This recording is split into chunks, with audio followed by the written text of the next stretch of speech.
ازيكم عاملين ايه؟ يا رب تكونوا بخير وبأحسن حال. قبل ما نبدأ في الفيديو يلا نبدأ بصلاة على النبي. اللهم صلي وسلم وبارك على سيدنا محمد وعلى آله وصحبه وسلم. لو انت جديدة عندي في القناة واول مرة تشوفي القناة ما تنسوش بقى تشتركي عندي، وطبعا لو عجبك الفيديو ما تنسوش اللايك. ويا جماعة الانستجرام بتاعي تحت في صندوق الوصف، خشوا لي بقى وتعالوا نرغي ونتكلم مع بعض كده على طول، وستوريهات بقى، وبصوا يبقى في تواصل كده كبير ما بيننا. يلا بينا نشوف اليوم العسل من اوله ده. انا صاحيه على برق ورعد وكل حاجه كل حاجه في الدنيا، وبقى ايه، مش مطره، هي سيول اساسا وتلج، نازل تلج. والله يا جماعه انا شفت قطع تلج كده في البلكونه. بس بجد يعني المنظر كان سبحان الله خرافة خرافة. انا اصلا بحب قوي جو المطر والحاجات دي يا جماعة، ده احسن وقت ممكن تدعوا فيه بجد، ربنا ان شاء الله يستجيب منكم على طول. بصوا انا في البلكونة اصلا كنت لسه عاملاها امبارح بس ما صورتش، كنا يوم الجمعة وقلت بقى ايه اقوم انضف البلكونة عشان نقعد فيها انا وجوزي كده نشرب النسكافيه ونقعد فيها. لقيتها تاني يوم بقت بحر، قلت انا ايه اللي خلاني امسحها؟ بس مش مشكلة بقى. المهم قعدت انا وإياد بقى نتفرج على المطرة. بصراحة الجو كان جميل جدا، من كتر ما الجو كان جميل قلت اتشجع بقى. والنهاردة بجد يا جماعة انا تعبت جدا جدا في الفيديو ده، فلازم تدعموني كده باللايك عشان ايه تشجعوني وتعبي ده ما يروحش هدر كده. المهم ان انا دخلت قلت اعمل كوباية قهوة من البن الجامد ده اللي مامتي جايبهولي، بن شاهين. وعلى فكرة البن ده تحفة بالحبهان خلاص. فحطيت كده معلقة ونص بن، عليه معلقتين ونص سكر او 3، لان انا هعمل كوباية كبيرة عشان ايه افوق كده واركز واعرف اشوف هعمل ايه النهارده، لاني بجد هتعب قوي. بس اول حاجه بتدوبي كل الكلام ده بميه ساقعه، يا ريت ميه ساقعه يعني، عشان تبقى حلوه كده. وبعد كده بزود الباقي ميه خلاص، وببتدي بقى اشغل الكنكه بتاعتي واسيبها بقى لغايه ما تبتدي بقى تغلي وتفور، وبعد كده نبتدي نصبها. بصوا طلعت تحفه. انا من عشاق اصلا القهوه بلبن، لكن بصراحه قهوه ساده ما بحبهاش، يعني مش ممكن ادوق بق كده منها، لكن ما بحبهاش خالص. عمري مثلا ما اقوم اعمل كوبايه قهوه ساده يعني. بس المهم ان انا سبتها كده بقى تغلي، وبرضو بحب اقلبها كده شويه عشان البن يستوي كده من كل حته ويبقى طعمه حلو. وبقى بتعمل لي بقى الوش ده كان اضعاف الوش اللي هي بتعمله، كان عالي جدا جدا. بصوا انتوا هتشوفوا اصلا وانا بصبها البن ما شاء الله يعني جميل. فدايما يا جماعة لما تيجوا تختاروا بن اختاروا بن نضيف خلاص. اكتر 2 بن كده بحبهم، بن شاهين وبن عامر، دول اكتر بن حلو بصراحة. شايفين يا جماعة الوش الجامد ده؟ مش قادرة اوصف لكم، مع الجو التلج اللي احنا فيه ده والمطرة والتلج اللي نازل، نشرب ايه كوباية قهوة. بعد كده ندخل. بصوا انا الحافظة دي كرهتها بجد يا جماعة، جايبالي طاقة سلبية جدا في الشقة ومضايقاني وموتراني. اولا بتلم تراب بطريقة مش طبيعية، وبتلم فتافيت، ويا ريت حتى عارفة انفضها بنفضها بتنزل شوية والباقي بيبقى لازق فيها. فزهقت منها يعني، فعلا زهقت منها. بس المهم ان انا قلت بقى النهارده همسح الشقه، يعني همسح ناحيه الركنه كده، كل المكان ده همسحه. على فكره المكان يعني كبير مش صغير، فبجد متعب متعب وفيه تفاصيل كتير، فاهمين؟ فاول حاجه دخلت كده، انا كده كده اصلا كنت زقه الركنه دي قبل كده ومسحه تحتها، حتى هتشوفوا يعني الدنيا مش متبهدله قوي. فقلت برضو ايه فكره يا جماعه ان انتوا تزقوا العفش عامه، مش كل يوم طبعا بس كل فتره، لما تيجوا تزقوا العفش ده بيجدد الطاقه في البيت، يعني ده حاجه صحيه جدا مش حاجه وحشه. وانا شغاله كده في البيت عايزه اتكلم معاكم في موضوع بجد بجد منرفزني جدا جدا جدا جدا من فتره، مش حتى مش الايام دي. موضوع يا جماعه ان دلوقتي اي راجل يتجوز او ست، يعني اتنين، يعني راجل وست يتجوزوا، قبل موضوع اللي حصل من كام يوم ده، لا انا مش بتكلم عن الموضوع ده، لان كمان كان في قبليه مواضيع اكبر. يعني انا متابعه الحاجات دي فدمي بجد بجد بيتحرق جدا. كل راجل دلوقتي بيتجوز بيبقى فاكر ان مراته دي خلاص يعني عبدة ليه، او ان هي دي بقى خلاص يعني يهينها يهزقها يضربها يبهدلها عادي، ما هي دي مراته، ما فيش اي مشكلة، دي حاجة دي بتاعته يعني يعمل فيها اللي هو عايزه.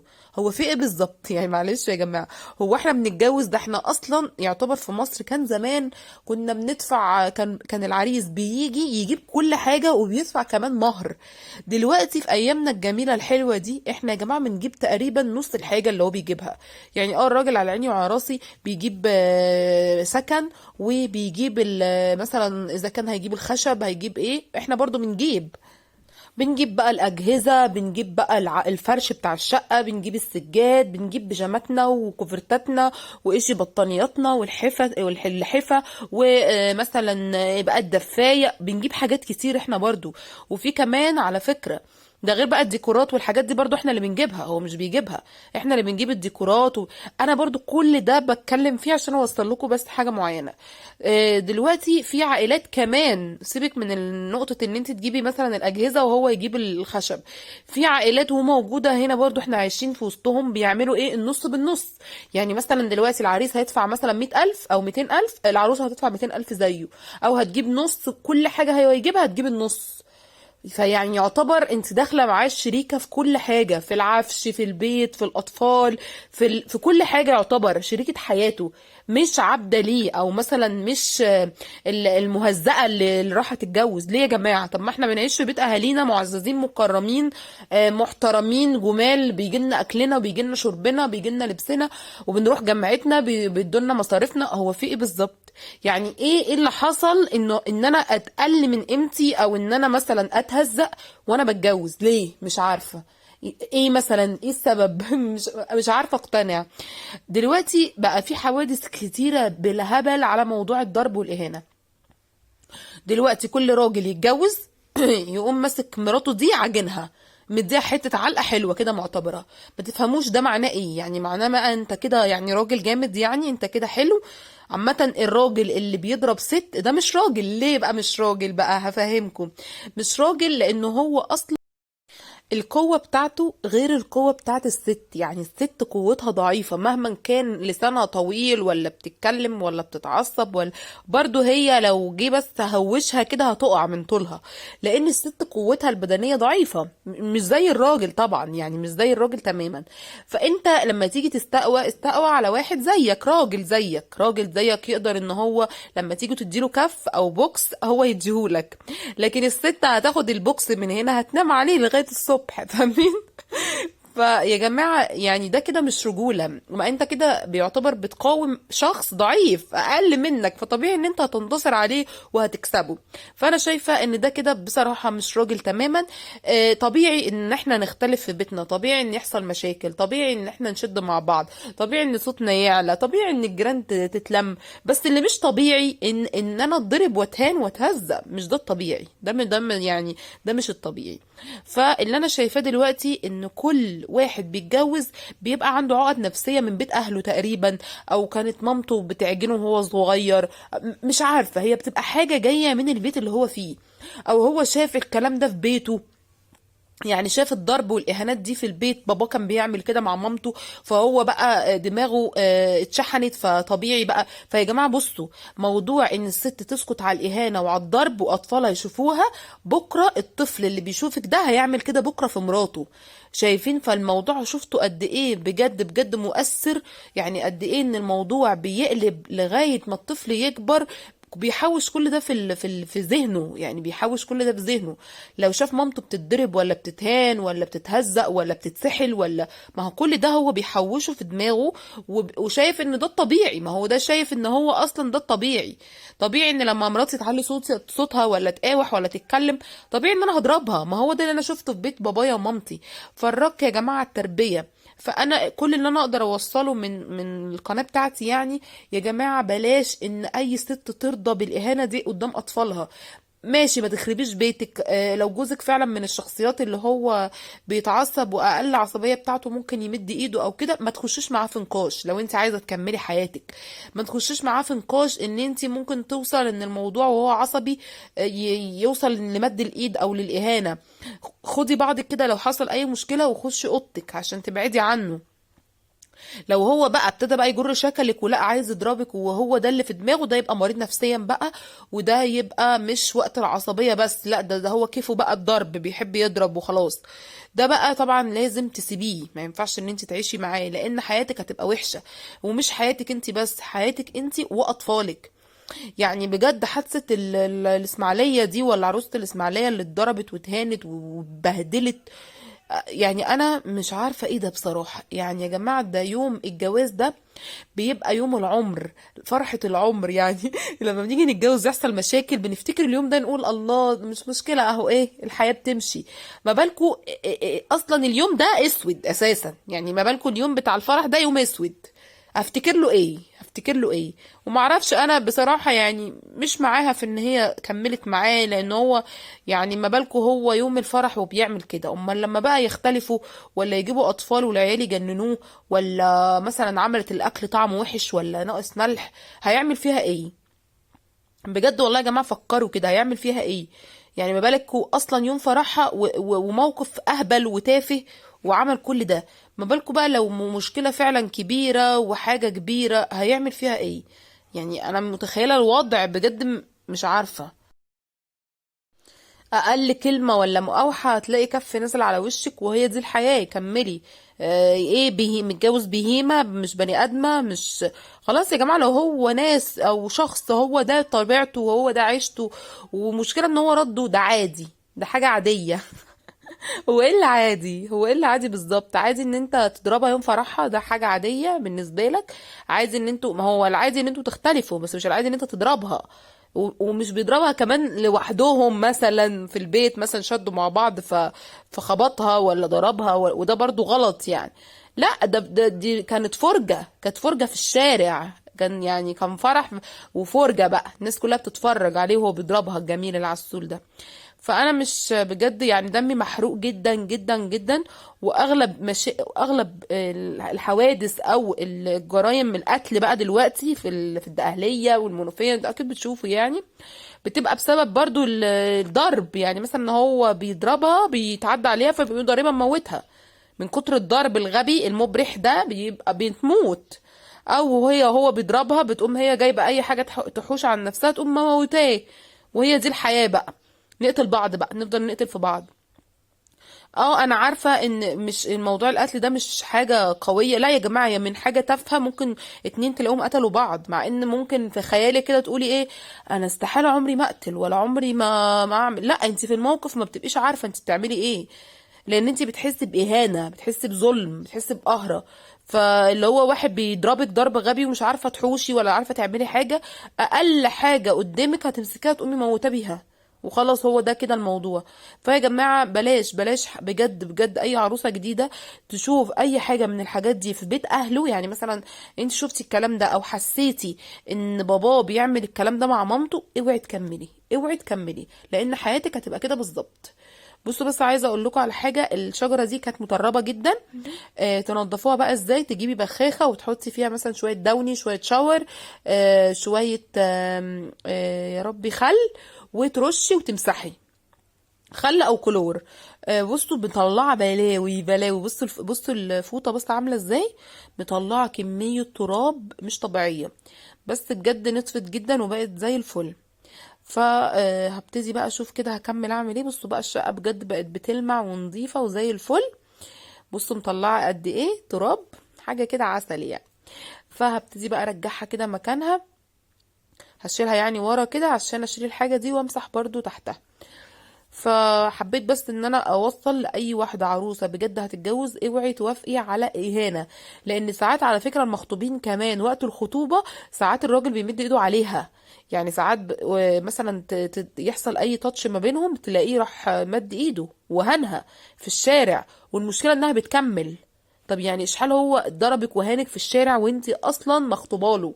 امال لما تتجوزيه فعلى طول اول ما تلاقي موقف زي ده مهما كنت بتعشقيه عشق، سيبيه فورا فورا، لان فعلا حياتك هتبقى جحيم جحيم. عارفين اللي هو في مثل كده، ضرب الحبيب زي اكل الزبيب، الكلام ده غلط خالص يعني. مفيش الكلام ده خالص يعني. لان الرجاله قدامهم يا جماعه تقيله، مش ده انا لما بكون قاعده بهزر مع جوزي، بهزر هزار بس هزار، ونيجي مثلا نهزر بقى بالايد يقول لي مش هتستحملي ايدي ما تهزريش، والله العظيم ما بهزرش، عشان عارفه ايديهم ما شاء الله بتبقى اقوى مننا بكتير يعني.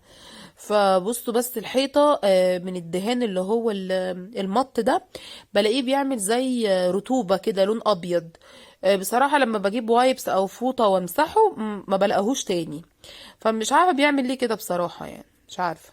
المهم مسحت كل ده، وكمان شلت تلاجة المية اللي هي اسمها ايه، مش فاكرة بقى، اللي هي فيها القارورة دي، شلت المبرد، شلتها ومسحت تحتها والدنيا بقت بتلمع زي الفل الحمد لله. بس هنبتدي بقى نعمل ايه، هنرش المعطر وكمان هنبخر. بصوا انا اصلا كان نفسي ابخر امبارح يوم الجمعة، بس انا جوزي بيكره البخور عامة يعني.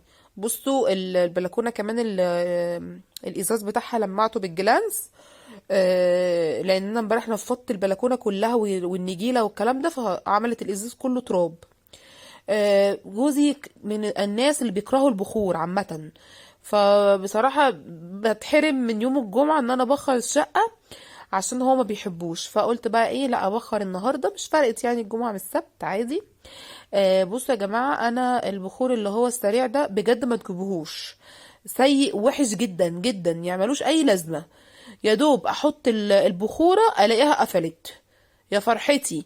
لكن الفحم البلدي، انا قصدي على الفحم البلدي جميل. بصوا بحطه بيقعد كتير قوي عبال ما يطفي. لكن الفحم اللي هو السريع الاشتعال ده وحش قوي، ما تجيبوهوش. المهم ان انا حطيت لبان دكر وبخور، وهبتدي بقى ابخر كده الشقة، وبجد احساس هادي ورايق، وبجد لا البخور في البيت حاجة كده تحفة يعني، مريحة للنفسية وللأعصاب والبخور طالع كده من المبخرة، احساس جميل بصراحة. بس كده هبتدي بقى ابخر كده الدنيا، وبعد كده نخش للمعركة. المهم ان انا اصلا النهاردة صحيت لقيت المية قطعة، و... والمشكله ان انا ما كنتش عارفه يعني، محدش قال لي ان الميه هتقطع، بس هم سمعت ان في ناس كتير عارفه فتقريبا قالوا، بس انا ما اعرفش بصراحه. فالمواعين دي بصراحه كنت عاملاها اصلا قبل ما الميه تقطع، الحمد لله لحقت نفسي، هي ما كانتش كتير اصلا. فهبتدي كده اغسلها بسرعه، والحمد لله ان انا لحقت نفسي وعملتها. وكمان لسه بقى في مواعين الغدا والكلام ده هبقى اعملها بقى لما تيجي، لانها قطعة يعني، بيقولوا هتيجي تقريبا مش عارفة، لا اما 6 لا اما 10 مش عارفة بقى. فهبتدي كده اغسل بقى المواعين بتاعتي دي كده بسرعة، وهنعمل الغدا بتاعنا مع بعض. النهاردة يوم كله نشاط وتفاؤل كده من الصبح. بس هبتدي كده اعمل المواعين، انا بقيت على طول المواعين دي اول باول، عشان بصراحة المطبخ مسحته امبارح، فعايزاه يفضل نظيف كده وجميل، مش عايزة بقى مواعين ولا بواقي اكل محطوطة ولا اي حاجة، عايزة المطبخ على طول نظيف وحلو. عشان تحافظي على نظافة المطبخ دايما ايدك فيه يعني. الشقة لو كلها مقلوبة والمطبخ نظيف بتحس ان الشقة زي الفل عادي. لان تنظيف الريسبشن والاوض سهل، لكن المطبخ بياخد وقت كبير. فهبتدي كده اعملهم كده بسرعة. وبصوا انا اتهدى حيلي من امبارح للنهارده، يعني المفروض ان انا يوم الجمعه ده ما بعملش اي حاجه، بقعد يعني. بصراحه اشتغلت كتير قوي في الشقه امبارح والنهارده يعني. بصوا امبارح قلت اعمل البلكونه واخلص منها، وكمان مسكت الاوض فرشتها ونضفتها برضو. وعملت ايه كمان يا ربي، امبارح عملت برضو المواعين وعملت اكل، والمهم ان انا عملت حاجات كتير يعني. وهبتدي بقى البلكونه اصلا خدت مني تعب من السنين. يعني تعبت قوي بجد في البلكونه، لان هي كانت مطربه قوي قوي قوي فوق ما تتخيلوا. بس وبرضو وقفت كده عملت المطبخ امبارح، ومسحت الدنيا وخليت الدنيا الحمد لله زي الفل. وكمان حميت استاذ اياد امبارح، فكان يوم جميل يعني. بس المهم ان انا ايه، خلصت اهو المواعين، ابتدي بقى اغسل الحوض كويس، وبعد كده احط بقى الصفايه. على فكره الصفايه دي جميله جدا بجد، لو لقيتوها جيبوها، غير الصفايات بتاعه الحوض نفسها، دي بتلم اي حاجة حتى ولو صغيرة فيها، فعجبتني قوي، وفي نفس الوقت بتحافظ لك على نظافة الحوض يعني. بس هبتدي بقى الزقها كده، وبعد كده طلعت فرخة بلدي كده ونضفتها كويس جدا، وبعد كده حطيت مية على النار وهبتدي اسلقها. بصوا شوربة الفراخ البلدي مختلفة تماما عن الفراخ البيضاء، صح ولا لأ؟ يعني بجد شوربة شوربة يعني. وحطيت فيها بصلاية وطماطماية وشوية ملح وفلفل وحبهان وقرنفل، بس كده. وهبتدي كمان اعمل ملوخية وشوية رز وكده ايه، اكلة جميلة يعني. دي اكلة يوم الجمعة، عارفين؟ بس المشكلة ان انا ملقتش ملوخية بصراحة طازة يعني، فجبت اللي هي اكياس. وكده كده الملوخية بتاعت الشتا دي ما بتبقاش حلوة زي بتاعت الصيف، فسيبها بقى كده تاخد الغلوة بتاعتها دي. وهبتدي ابقى اشيل الرين يعني من عليها. بعد كده دخلت بقى عشان اعمل الملوخية.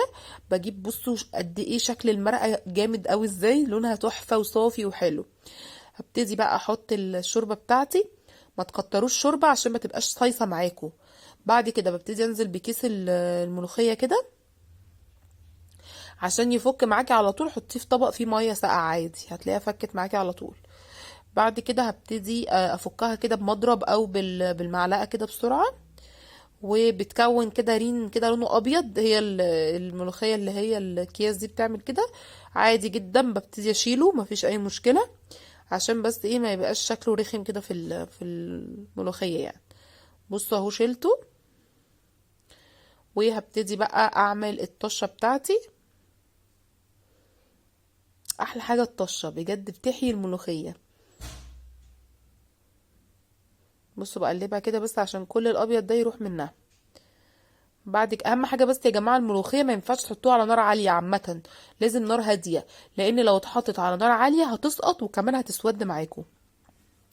بجيب بقى كده طاسه على النار وبحط فيها سمنه او زبده براحتك، وبحط توم كتير كده حلو عشان تبقى طعمها حلو، وكزبره ناشفه، اهم حاجه الكزبره. وهبتدي بقى ايه اعمل بقى الطشه بتاعتي، ونديها بقى الشقه الحلوه. انتوا اصلا لو سمعتوا الشقه هتفتصلوا على روحكم بالضحك. اللي هو وتقومي نازله على طول. لو ما عملتيش الشقه دي مش هتنجح معاكي الملوخيه. وطبعا اخر شويه توم كده وطشه في الطاسه، بزودها شويه ملوخيه وببتدي بقى احطها. خطيره يا جماعه، خطيره. هبتدي بقى اعمل الرز بالشعريه بتاعي. احط بقى الشعريه مع شويه السمنه الحلوين، وببتدي كده اقلبه لغايه ما يحمر معايا. وبعد كده هبتدي احط بقى الفراخ في الفرن. مش هحمرها النهارده، دهنتها كده بمعلقه سمنه وملح وفلفل، وهبتدي احطها على الشوايه. بجد بيبقى لونها برضو جميل جدا، احسن من التحمير واصح يعني. بس اهو الرز بتاعي اهو، كمان الشعريه اتحمرت. هبتدي انزل بالرز اللي انا نقعاه عادي جدا. بس بزود كبشتين بس شوربة فراخ عشان الشوربة سخنة، فانا الرز عندي نقعاه، فعشان ما يعجنش معايا حطيت بس كام كبشة كده. اهم حاجة بس اشوحه كده مع شوية ملح. وطبعا الرز يعني ما فيهوش اي افتكاسة، يعني حاجة كده سهلة.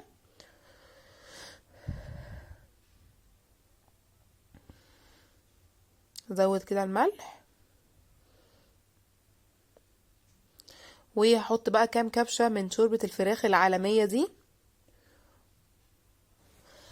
حتى الفراخ والله يا جماعة طعمها معسل جدا جدا يعني، مختلفة تماما عن الفراخ البلدي فعلا.